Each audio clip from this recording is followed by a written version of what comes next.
مرزا نے تاریخ ابن کثیر سے سیدنا حسین رضی اللہ تعالیٰ عنہ کا ایک خط بیان کیا جو انہوں نے سیدنا معاویہ رضی اللہ تعالیٰ عنہ کے نام لکھا تھا۔ وہ روایت جعلی ہے، اور اس جعلی روایت کو بیان کرتے ہوئے مرزا نے مزید مرچ مثالیں لگا کر اس روایت کو بیان کیا۔ پہلے آپ مرزے کی بات سن لیں، پھر ہم اس روایت کی سند پر انشاءاللہ بات کرتے ہیں۔ اب اس پورے ماحول کے اندر سیدنا حسین ابن علی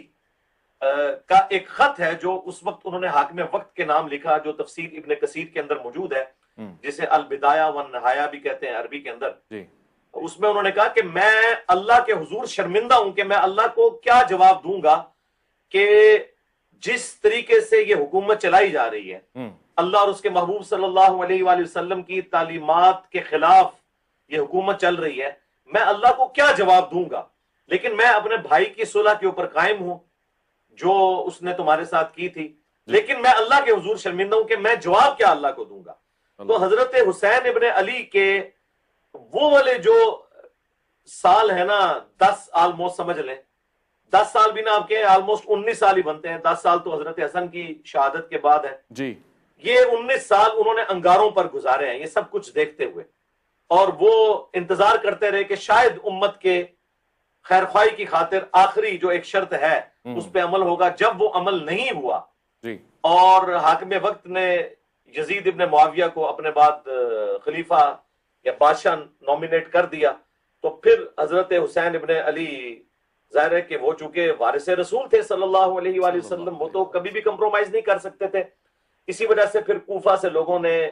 خط لکھنے شروع کر دیے حضرت حسین ابن علی کو۔ تاریخ ابن کثیر کی وہ روایت آپ کے سامنے ڈسپلے ہو رہی ہے جس میں سیدنا حسین رضی اللہ تعالیٰ عنہ کے اس خط کا تذکرہ ہے جو انہوں نے حضرت معاویہ رضی اللہ تعالیٰ عنہ کے نام لکھا تھا، اور مرزا نے مرچ مثالیں لگا کر اس کو بیان کیا۔ لیکن اسی تاریخ ابن کثیر میں اسی روایت سے پہلے سندیں بھی لکھی ہوئی ہیں۔ کاش مرزا وہ سندیں پڑھ کے سنا دیتا اور ان سندوں کی تحقیق بتا دیتا کہ وہ سندیں صحیح ہیں یا نہیں۔ اصل میں ابن کثیر نے یہ روایت طبقات ابن سعد سے لی ہے، اور طبقات ابن سعد میں جو سندیں تھیں ان میں سے کچھ سندیں یہاں لکھی ہوئی ہیں، وہ آپ کے سامنے ڈسپلے ہو رہی ہیں۔ اور طبقات ابن سعد میں ان کے علاوہ بھی سندیں اس روایت سے پہلے لکھی ہیں، وہ بھی ہم آپ کے سامنے ڈسپلے کرا دیتے ہیں۔ تو ساری سندیں آپ کے سامنے ہم نے ڈسپلے کرا دی ہیں۔ یہ ساری سندیں لکھ کر ابن سعد نے روایت سب کی اکٹھی لکھی ہے، اور ساتھ ہی یہ صراحت کی ہے کہ ان ساری سندوں کا جو مجموعہ تھا نا، ان ساری سندوں سے جو روایات پہنچی تھی ان روایات کا مجموعہ میں نے لکھا ہے۔ اب یہ کوئی تعین نہیں کی، کوئی امتیاز نہیں کیا کہ کس سند سے کون سا حصہ ثابت ہے، کون سا حصہ مروی ہے، اور کس سند سے کون سا حصہ مروی ہے، یہ امتیاز نہیں ہے۔ چلو خیر، اگر ان ساری سندوں میں سے کوئی ایک سند صحیح ہوتی یا چند سندیں صحیح ہوتی تو بھی ہم یقین کے ساتھ، تعین کے ساتھ نہیں کہہ سکتے تھے کہ یہ والا حصہ جو حضرت حسین رضی اللہ تعالیٰ عنہ کے خط والا حصہ ہے وہ اسی صحیح سند سے ہے، کیونکہ تعین تو انہوں نے نہیں کی، امتیاز تو نہیں کیا کہ کس سند سے کون سا حصہ منقول ہے۔ لیکن مسئلہ یہ ہے کہ یہاں جتنی بھی سندیں ہیں جو ہم نے آپ کے سامنے ڈسپلے کرائی ہیں، یہ ساری سندیں ضعیف ہیں، ان میں سے کوئی ایک سند بھی صحیح نہیں ہے۔ اگر مرزا اور اس کی ذریت میں ہمت ہے تو یہ سندیں ہم نے ڈسپلے کرا دی ہیں، ان میں سے کسی ایک سند کو متعین کریں جس کو وہ صحیح سمجھتے ہوں، تاکہ ہم اس پر بات کر سکیں، اور ہم پھر ثابت کریں گے کہ وہ سند ضعیف ہے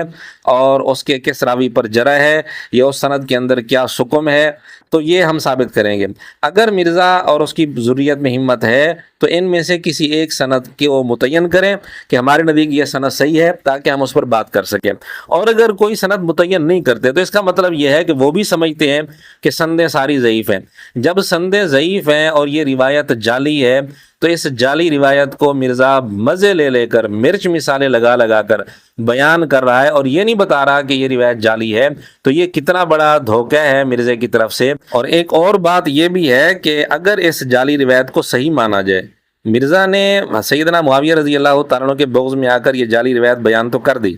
لیکن اس کو یہ اندازہ نہیں ہے کہ اگر اس جعلی روایت کو صحیح مان لیا جائے تو اس کی زد میں نعوذ باللہ سیدنا حسین رضی اللہ تعالیٰ عنہ خود آ جاتے ہیں، کیونکہ اس روایت کے اندر جو مضمون لکھا ہے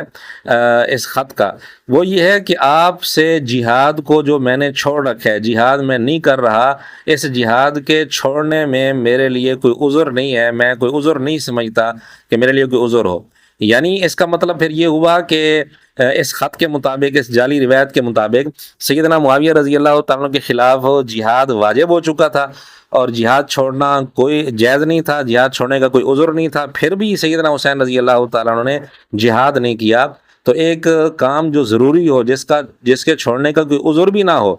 وہ کام اگر نہ کیا جائے تو کیا یہ شریعت کی خلاف ورزی نہیں ہے؟ اس کی زد میں پھر کون آ رہے ہیں نعوذ باللہ۔ پھر ایک طرف تو مرزا یہ کہتے ہیں کہ جی صلح حسن شرائط پر ہوئی تھی، اور ساتھ یہ بھی کہتے ہیں کہ وہ شرطیں پوری نہیں ہوئی تھیں، کبھی کہتے ہیں کہ کسی شرط پر عمل نہیں ہوا، کبھی کہتے ہیں کہ ایک شرط پر عمل ہوتا رہا، خمس دیتے رہے، باقی شرطوں پر عمل نہیں ہوا۔ جبکہ صلح جب شرائط پر ہوتی ہے تو ان میں سے کسی ایک شرط کی بھی خلاف ورزی ہو جائے تو اس صلح کا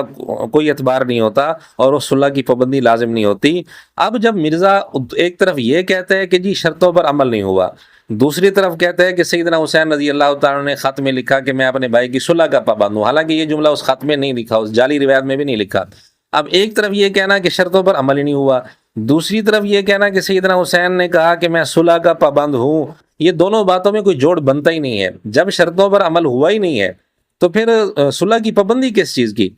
اب جب شرطوں پر عمل نہیں ہوا تو صلح کی پابندی کوئی ضروری نہیں، جب صلح کی پابندی کوئی ضروری نہیں تو اس کو بہانہ تو نہیں بنایا جا سکتا جہاد کے چھوڑنے کا۔ پھر تو اس خط کے مطابق، اس جعلی روایت کے مطابق جہاد چھوڑنے کا جب عذر کوئی نہیں تھا تو بلا عذر ایک ضروری کام کو چھوڑ دینا کیا یہ شریعت کی خلاف ورزی نہیں ہوگی؟ تو نعوذ باللہ اس جعلی روایت کو مانا جائے تو سیدنا حسین رضی اللہ تعالیٰ عنہ اس زد میں آتے ہیں، لیکن مرزے کو کوئی پرواہ نہیں، اس نے سیدنا معاویہ رضی اللہ تعالیٰ عنہ سے اپنا بغض نکالنا ہوتا ہے، چاہے روایت جعلی ہو، چاہے اس کی زد میں آل بیت بھی آ رہے ہوں، چاہے حسنین کریمین بھی آ رہے ہوں، اس کو کوئی پرواہ نہیں ہے۔ اور یہ جو مرزے نے کہا کہ جی 19 سال انہوں نے انگاروں پہ گزارے، تو ہمارا سوال یہ ہے کہ وہ وظائف قبول کرتے رہے، معمولی نہیں، لاکھوں درہم ہر سال وظائف قبول کرتے رہے، اگر انگاروں پر گزار رہے تھے تو وظائف کیوں قبول کر رہے تھے؟ بہرحال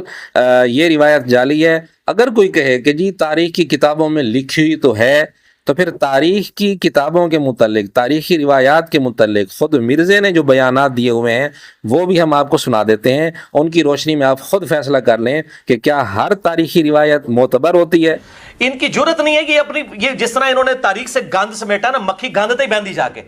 جی سب کو پتہ ہے کہ گند کس نے سمیٹا اور گند پر کون بیٹھا۔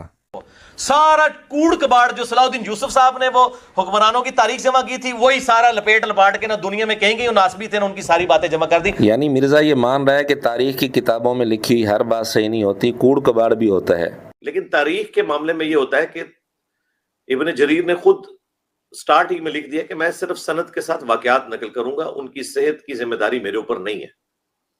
سند بیان کر دی ہے، وہ آپ خود دیکھیں کہ وہ سند ٹھیک ہے یا غلط ہے۔ وہ کبھی بھی آن نہیں کرتے کسی بھی واقعے کو کہ وہ واقعہ آن کر کے اس سے رزلٹ نکالیں اور پھر اسے امت میں پھیلائیں، اس طرح نہیں ہوتا۔ انہوں نے جھوٹ، سچ، گند بلا، اچھی ہر بری چیز سب کچھ جمع کر دی۔ تاریخ اسی طریقے سے لکھی جاتی ہے۔ یہاں مرزا نے تاریخ کی کتابوں کے بارے میں اصول بتایا کہ تاریخ کی کتابوں میں جھوٹ، سچ، گند بلا ہر قسم کی چیزیں ہوتی ہیں، انہوں نے سند لکھ دی بس۔ اب اگلے آدمی کی ذمہ داری ہوتی ہے کہ سند کی تحقیق کرے کہ سند صحیح ہے یا نہیں۔ یہ تاریخی جو باتیں نا جی، جب تک ان کی اسناد نہ ہو ہم اس طرح ان پہ کامنٹس نہیں کر سکتے۔ یہاں بھی مرزا مان رہا ہے کہ تاریخی روایات کی سند کی جب تک تحقیق نہ ہو اس وقت تک وہ آگے نہیں پھیلانی چاہیے، ان پر کمنٹس نہیں کرنے چاہیے۔ تاریخی روایات کے صحیح ہونے کی تصدیق کیسے کی جائے؟ کوئی طریقہ نہیں میرے بھائی، بہتر یہ ہے کہ وہ تاریخ آپ فالو کریں جو بخاری مسلم میں لکھی ہوئی ہے، جو قرآن میں لکھی ہوئی ہے۔ اس کے علاوہ جو ہے اس کے لیے بہت مشکل ہے، زیادہ تر تو جھوٹ ہی لکھا ہوا ہے۔ یہاں مرزا نے یہ تسلیم کیا کہ تاریخی کتابوں کے اندر جو تاریخی روایات ہیں ان میں زیادہ تر جھوٹ ہی لکھا ہوا ہے، کوئی ان پر تسلی نہیں کی جا سکتی، اطمینان نہیں کیا جا سکتا۔ بہرحال یہ تھے مرزے کے اصول، لیکن جب مرزے کو بغض صحابہ کا دورہ پڑتا ہے تو مرزا ان سارے اصولوں کو پس پش ڈال کر بڑے مزے سے تاریخ کی یہ بے سند اور ضعیف روایات، جھوٹی روایات بڑے مزے سے پیش کر رہا ہوتا ہے۔